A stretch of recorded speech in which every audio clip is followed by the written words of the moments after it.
namanya daun sembung ya. Daun sembung ini nama latinnya adalah Blumea balsamifera. Kalau di daerah Jawa, Sumatera, dan hampir seluruh Indonesia memang disebutnya sebagai daun sembung. Tetapi ada juga yang melafalkannya sebagai daun sembong. Tetapi kalau di daerah Melayu hingga ke Malaysia, itu disebutnya sebagai daun telinga kerbau. Daun sembung ini ciri-cirinya seperti ini ya. Jadi dengan tulang daun yang seperti ini, kemudian pinggirannya bergerigi, permukaannya kalau kita raba itu teksturnya seperti ada bulu-bulu ya. Jadi kalau kita ketemu daun seperti ini yang memang merupakan tanaman perdu dan sering tumbuh liar, ini kita jangan buru-buru membasminya. Karena daun sembung ini banyak manfaatnya. Kali ini saya akan menerangkan tentang fakta dan mitos dari daun sembung. Yuk, mari ikuti saya. Fakta mitos pertama, mengonsumsi rebusan daun sembung dipercaya dapat mengobati flu, batuk, dan juga demam. Benarkah? Yuk tanya sama Dokter Ingrid, itu fakta atau mitos ya? Fakta ya, karena daun sembung ini sejak zaman dahulu kala memang sudah dipakai sebagai obat flu untuk mengatasi gejala-gejala seperti demam dan batuk. Karena daun sembung ini mengandung zat-zat yang bersifat ekspektoran, artinya akan memudahkan kita dalam mengeluarkan dahak. Nyeri haid tentu sering dirasakan oleh kaum hawa terlebih saat hari pertama. Rasa nyeri yang timbul membuat mood seharian menjadi berantakan. Nah, mitosnya mengonsumsi daun sembung dapat meredakan nyeri saat haid. Fakta atau mitos ya? Yuk tanya lagi sama Dokter Ingrid. Fakta ya, karena daun sembung ini sejak zaman nenek moyang kita memang sudah lama dipakai untuk mengatasi keluhan-keluhan nyeri haid ya. Tetapi yang justru yang sering dipakai adalah untuk mengatasi keluhan-keluhan ketika darah haidnya terlalu banyak atau menoragia. Bagi Anda yang memiliki penyakit MAH, tentu diharuskan untuk makan tepat waktu agar MAH Anda tidak kambuh. Menghindari makanan pedas dan minuman bersoda juga tentu perlu dilakukan ya.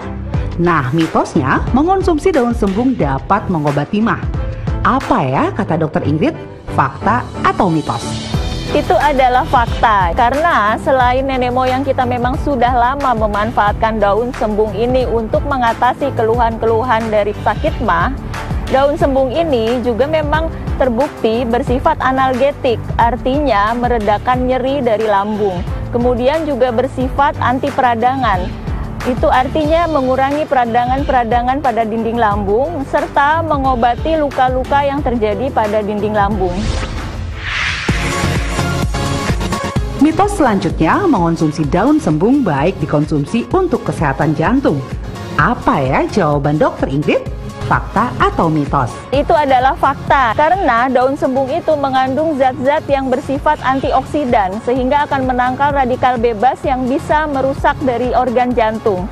Kemudian daun sembung juga bersifat menurunkan atau menormalkan tekanan darah sehingga tekanan darah akan stabil. Beri-beri merupakan penyakit yang menyerang sistem saraf dan juga sistem peredaran darah. Kurangnya vitamin B1 dalam tubuh menjadi salah satu penyebabnya. Jantung berdebar dan juga sesak nafas menjadi salah satu gejala yang timbul dari penyakit beri-beri. Mitosnya, mengonsumsi rebusan daun sembung membantu mengobati sakit beri-beri. Benarkah? Fakta atau mitos ya? Itu adalah fakta dan sudah terbukti bahwa daun sembung ini kaya akan vitamin B1. Sehingga jika kita mau mengobati penyakit beri-beri, kita baik mengkonsumsi daun sembung ini disertai sumber-sumber makanan vitamin B1 yang lain. Misalnya kacang-kacangan, biji-bijian, hati sapi, sayur-sayuran seperti kale, kembang kol, dan lain-lain. Rematik tidak hanya dialami oleh orang tua saja, anak muda juga dapat mengalaminya. Terlebih jika tidak menjaga pola hidupnya. Mengonsumsi makanan yang mengandung lemak tinggi menjadi salah satu pemicunya. Nah, mitosnya daun sembung membantu meredakan nyeri saat rematik. Fakta atau mitos ya? Fakta, karena memang sudah lama nenek moyang manusia itu menggunakan daun sembung ini untuk mengobati nyeri rematik. Dan dalam penelitian sudah terbukti bahwa Daun sembung ini mengandung zat-zat yang bersifat analgetik atau pereda rasa sakit dan antiinflamasi atau mengurangi peradangan daripada nyeri sendi dan otot. Fakta mitos selanjutnya, daun sembung baik dikonsumsi sebagai obat diare. Kalau sedang diare emang nggak nyaman ya. Tapi itu fakta atau mitos ya? Fakta, karena daun sembung ini setelah diteliti ternyata mengandung zat-zat tanin, juga minyak atsiri dan saponin yang akan mengurangi frekuensi dari diare dan memadatkan tinja, serta mengurangi rasa nyeri perut. Sudah jelas ya manfaat dari daun sembung. Nah, kali ini Dr. Ingrid Tania akan memberikan tips dalam mengolah daun sembung supaya manfaatnya dapat Anda rasakan. Nah, bagaimana cara kita mengolah atau memanfaatkan daun sembung ya? Kita bisa memanfaatkan bahan segar seperti daun yang segar ini, atau kita juga bisa memakai bahan kering ya. Jadi daun sembung yang sudah dikeringkan yang kita sebut sebagai simplicia. Nah, antara bahan segar atau bahan kering ini nanti kita rebus misalnya bersama 3 gelas air ya, atau 600 ml air dalam panci yang terbuat dari kaca atau stainless steel atau gerabah. Jadi jangan menggunakan panci-panci yang dari bahan logam ataupun dari aluminium.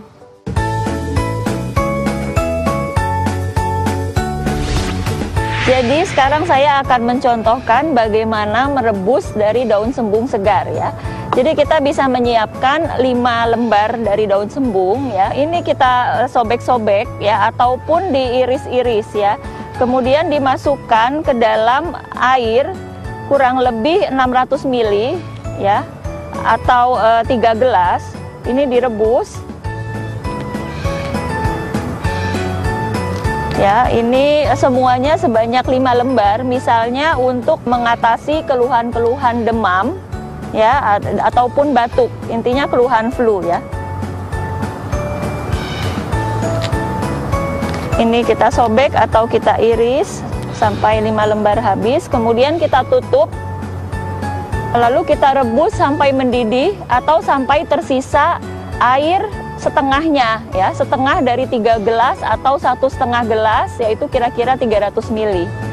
Dan selama perebusan harus selalu ditutup karena daun sembung ini mengandung minyak atsiri. Agar minyak atsirinya tidak menguap, maka pancinya perlu kita tutup.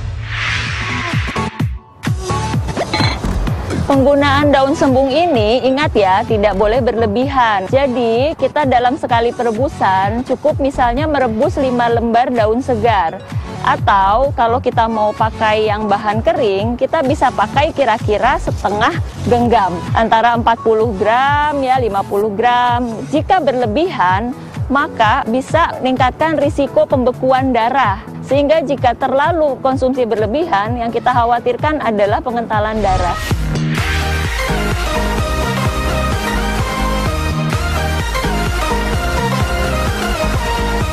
Jadi sudah direbus menghasilkan kira-kira 300 ml. Sekali minum kita bisa meminum 100 ml ya. Kira-kira setengah gelas. Itu diminum pada pagi hari. Kemudian kita minum lagi setengah gelas kira-kira 100 ml diminum siang hari. Lalu diminum lagi 100 ml pada sore atau malam hari. Sehingga total 300 ml per hari.